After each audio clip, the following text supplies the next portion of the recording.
Hey guys, what's up? It's Brendan from Heartbreaker Guitars, and I'm here at NAMM 2019 with none other than Dana Bourgeois. Dana, how you doing? I'm doing great. How about yourself? Great. How's the show going so far? So far, so good. A lot of traffic.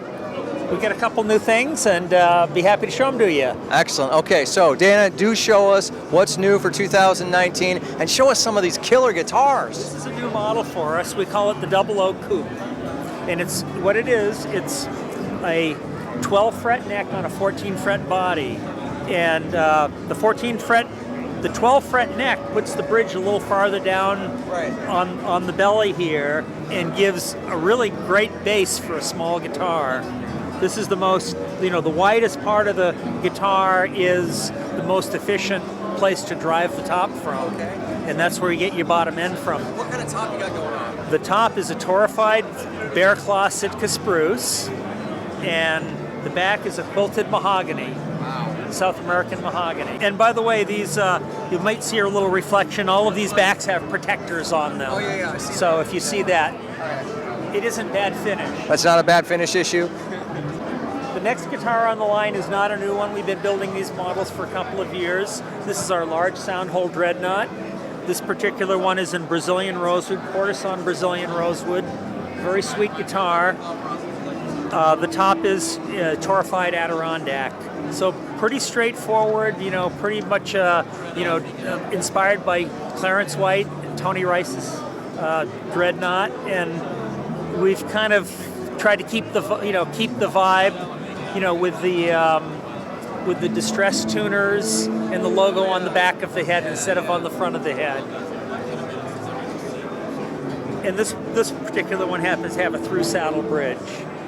Next in line is an OM, signature deluxe model OM, with a new inlay pattern for us. We call this the Petit Vibe. You've probably seen our large vine pattern, which kind of covers the whole fretboard and up onto the headstock and all. And we thought we'd just do a little version of that was a little less over the top.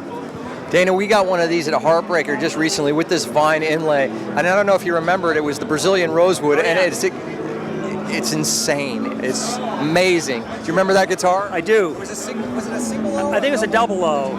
So, I interrupted, sorry. That's okay. This is Brazilian rosewood with a nice little piece of sapwood going down the back, and the guitar is bound in figured koa. That's the Dana Bourgeois signature? The deluxe signature with the part that's deluxe about it is the binding is on the headstock and the fretboard as well. So let's see.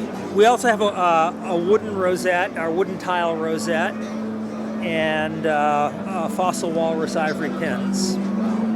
Kind of a cool little guitar.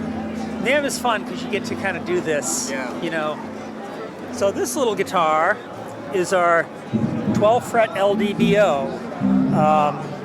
Last year we did a limited edition, what we call the Bourgeois Blues, which was a figured mahogany top, back, and sides. And it was a very cool model. It sold pretty quickly, and we decided to do one in Hawaiian koa, figured koa. Good choice. It's beautiful. So we still called it the Bourgeois Blues, but it's not a limited edition. It's just a one-off custom.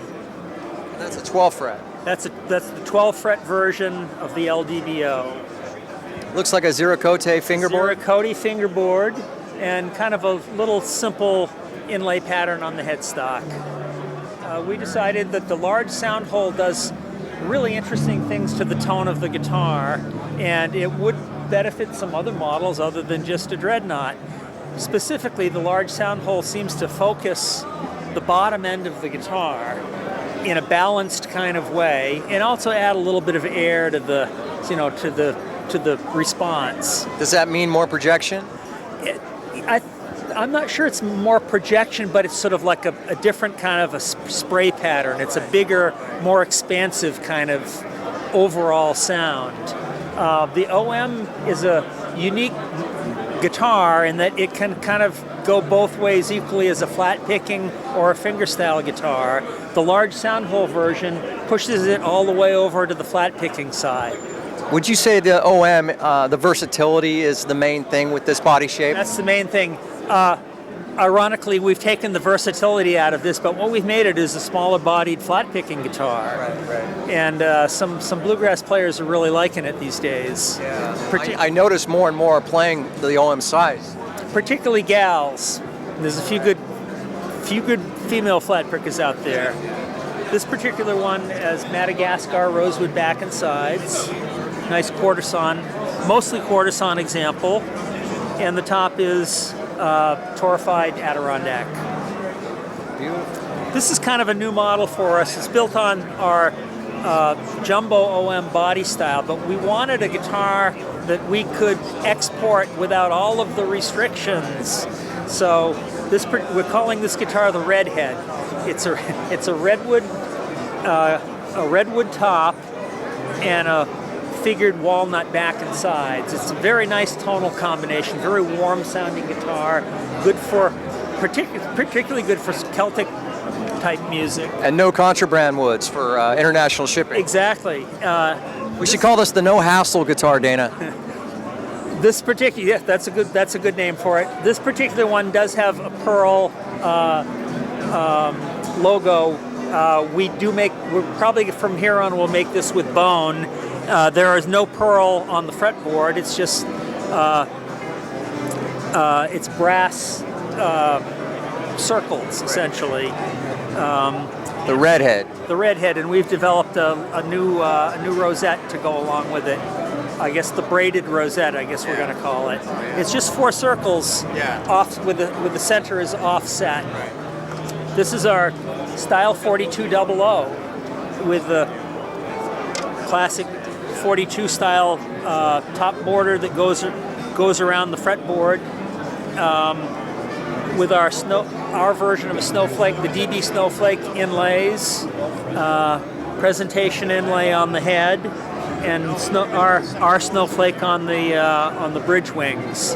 The top is torrefied Adirondack, and the back is a pretty cool set of Madagascar rosewood. Wow. With a tiny little piece of sapwood there. It's amazing. Which we didn't want to cut out. No, heck no.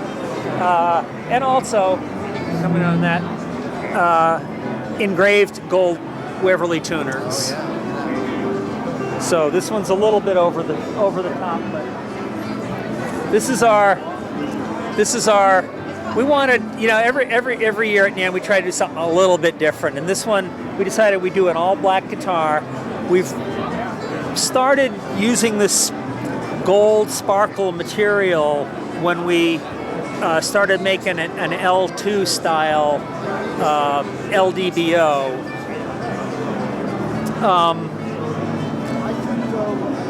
We thought it'd be really cool to put silver and black together. Yeah. Use the silver sparkle. This is an acrylic material that we actually have to machine out of a sheet of material because we couldn't find any way to bend it without breaking. So we actually have to drop it in. But it's pretty cool. The bridge looks like ivory, but it's actually it's holly. It's English holly. It does look like it. It looks like that fossilized mammoth ivory we were using on those guitars. Back in the old days, which we can no longer use, unfortunately, legally. I was at a guitar show in Belgium, and a friend of mine, an English builder, Adrian Lucas, brought a guitar with a holly bridge, and I said, I asked him how was he able to use elephant ivory? He said, it's not elephant ivory, it's holly. He said, I cut down the tree in my backyard. That does not look like wood. So it's actually, if you get right on it, you can actually see the wood grain. But from here, you won't be able to do that. So this is a cool little rockabilly guitar.